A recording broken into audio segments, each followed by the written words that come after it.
Lanjut kecoa. Teman, paman ada kecoa. Gak apa.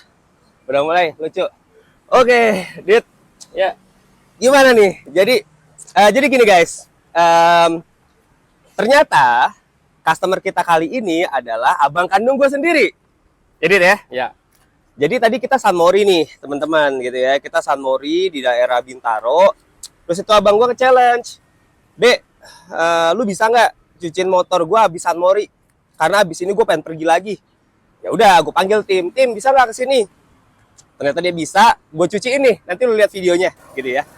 Lihat videonya, gue nyuci cepet, tapi balik lagi. Tadi yang cuci metode gue lakuin itu adalah cuci cepet lah, quick wash. Cuman gue nggak tahu itu bakal gue launching atau enggak. Kita lihat nanti, gitu ya.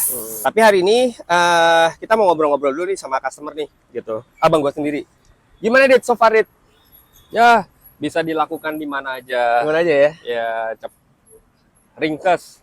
Tidak Ringkes ya? perlu pusing-pusing. Gitu. Motor bersih, cepat, sambil santai, duduk-duduk. Habis itu bisa langsung cus lagi. Keren. Tapi gini Dit, ini gue mau ngobrol-ngobrol di luar cucian dulu kali ya, Ya. gitu. Gue pengen ngobrol-ngobrol santai aja dulu. Banyak orang yang bilang kita kembar Dit, kayak kembar. Emang kita kembar Dit? Fact-nya apa Dit? Fact-nya adalah berarti kita gua beda awet 4 tahun muda. ya. Awet muda ya, gue yang tua ya. Tapi gue sama abang gue ini, gue beda 4 tahun gitu. Cuman gini Dit, banyak yang bilang gue kembar sama elu sebenarnya bukan karena mungkin kita ada kemiripan gitu ya. Tapi juga seleranya nih Dit, gitu ya. Dari motor sama nih, gue motor X-Max sama lu Ya. gitu ya. Terus kalau tas, yuk sebut 1, 2, 3. Tuh, sama kan? Oke.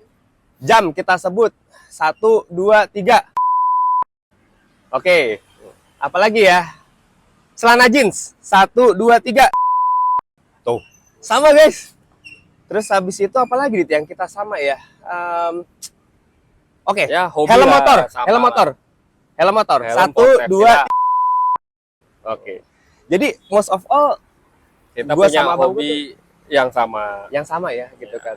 Itu penyebabnya apa Dit menurut lo Dit? Apa karena kita terlalu deket nih? Apa kayak banyak teman gue yang bilang kayak gue sama lu nih bukan kayak abang adik, kayak temen Ya, gitu ya. ya memang mungkin dulu kita ya besar sama-sama ya. Kita kamar bareng, tidur Bareng ya. bareng, kita cerita setiap hari cerita yang sama, cerita activity kita sama. Kita juga mengalami situasi yang sama. Ya, kesulitan-kesulitan lah, keberhasilan-keberhasilan, cara-cara kita, how to do-nya, kita melakukan hal yang sama ya, tidak terlepas kita hampir dikatakanlah setiap hari dari dulu sampai sekarang kita masih saling cerita untuk hal yang receh, even kita bisa Lucu dibilang gitu ya. parkir di Indomaret nggak bayar parkir aja kita masih bisa cerita every Iya, day iya, iya. gitu loh. Jadi ya itulah Apa aja kita ceritain apa ya. aja kita cerita lah. Oke, oke. Nah, gue pengen tahu nih Dit, pesan-pesan nih. Banyak kan soalnya teman-teman gue tuh yang kayak ngiri nih Dit sama gue. Lu enak banget ya sama abang lu kayak bisa main bareng gitu ya, kayak bukan kakak adik nih, kayak apa ya? Kayak temen nih gitu ya, kayak temen gitu ya. Menurut lu tuh misal nih gitu ya, gue punya anak nih gitu. Alhamdulillah gue udah punya anak gitu, lu juga udah punya anak gitu ya. Buat teman-teman yang lain nih, dia pengen ngebentuk biar saudara kandungnya gitu ya, atau anak pertamanya dia, anak keduanya dia bersaudara lah gitu ya. Itu bisa sedekat kayak kita nih. Kira-kira menurut lu tuh kiat-kiat apa ya Dit ya? Kira-kira yang bikin. Karena gue sendiri juga nggak begitu sadar nih, apa sih yang membuat gue malu deket gitu kayak temen. Ajak susah bareng. Ayo bareng ya. Ya. Contohnya gimana tuh Dit? Ya, kita dulu mau apa-apa susah. Pernah ada fase kita pulang kampus nggak ada duit, Jalan kaki. kita jalan kaki. Lu pernah jalan kaki ya? Dari Manggarai ya waktu itu ya? Pernah juga kita sampai patungan bensin, ngorek-ngorek duit buat pulang dari kampus karena kita nggak ada duit. Nah, itulah yang membuat kita kompak lah, semangat kita untuk happy bareng lah. Happy bareng ya. Oke, oke. Tapi ada satu nih guys, yang gue selalu inget nih, kejadian yang menurut gue heroik dari abang gue sendiri. Dimana waktu itu kita nih sepupu-sepupu pernah dikeroyok nih. Sama ya, kita waktu umuran kecil lah ya, umuran 10 tahun, 10 tahunan lah gitu ya, kalau nggak salah gitu ya. Gue lagi di gang nih gitu kan, biasalah dikeroyok nih sama Akamsis itu nih, gue juga nggak tahu penyebabnya apaan gitu ya. Tapi surprisingly dia tuh 2 orang, dia bawa dibilang senjata tajam bagi kita waktu kecil tuh senjata tajam Senjata gitu ya. tajam. Itu dia bawa guntingan kuku yang ada apa sih, yang ada pisaunya itu. Dia mau ngesengin kita nih gitu kan. Nah, gua sama sepupu-sepupu gua berempat gitu ya, apa berlima gua lupa. Disuruh lu pergi ke sana sini, udah biar gua yang ngadepin gitu kan. Akhirnya abang gua nih sendiri yang ngadepin nih. Gila, menurut gua tuh heroik banget, men. Dia ngadepin, dia ada 2 orang atau 3 orang gitu ya, dia pakai tadi senjata tadi itu pas segala, kita disuruh kabur, dia ngadepin sendiri. Itu menurut gue heroik banget. Nah, alhasil pas kita udah pulang apa segala, abang gue balik nih, abang gue balik ada baret-baret di sini, dia kena Dit ya waktu itu loh, kena ya gitu kan. Nah, menurut gue heroik banget. Jadi gini teman-teman, walaupun gue nih terkesan kayak temen nih sama abang gue, tapi gue ngeliat di situ abang gue tuh ngejaga gue gitu, dia selalu ngejaga gue. Banyak lah hal-hal yang abang gue tuh support sama gue, termasuk salah satunya bisnis car wash ini gitu. Karena jujur tadi dijelasin ya di awal bahwa kita banyak kemiripan nih secara selera, secara apa ya, mungkin suara juga kadang-kadang mirip ya, mama juga kadang-kadang nggak bisa ngebedain ya.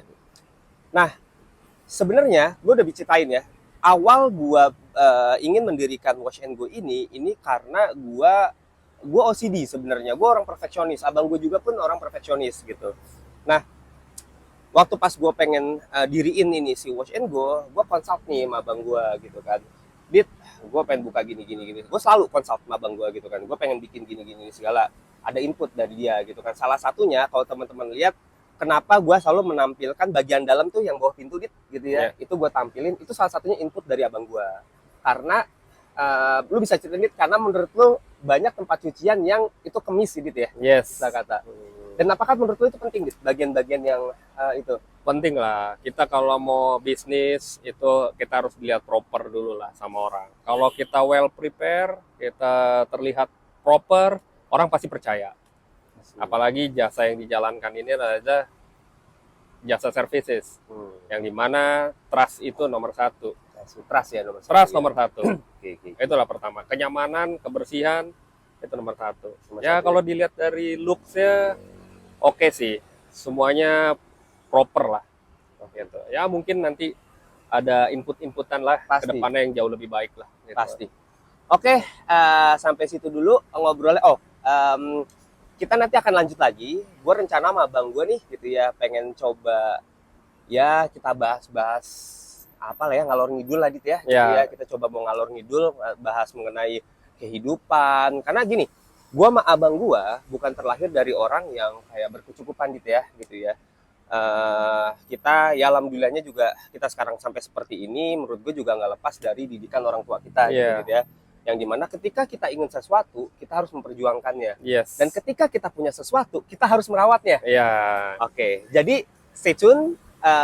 Gue pengen coba nanti buat konten mengenai gini nih, pengalaman pribadi seorang kakak dan adik yang terlahir dari orang tua yang sama. Pendidikan yang sama yang diberikan orang tua itu seperti apa sih? Oke Dit? Oke, stay tune. Lanjut nanti. Dia ngapain ya?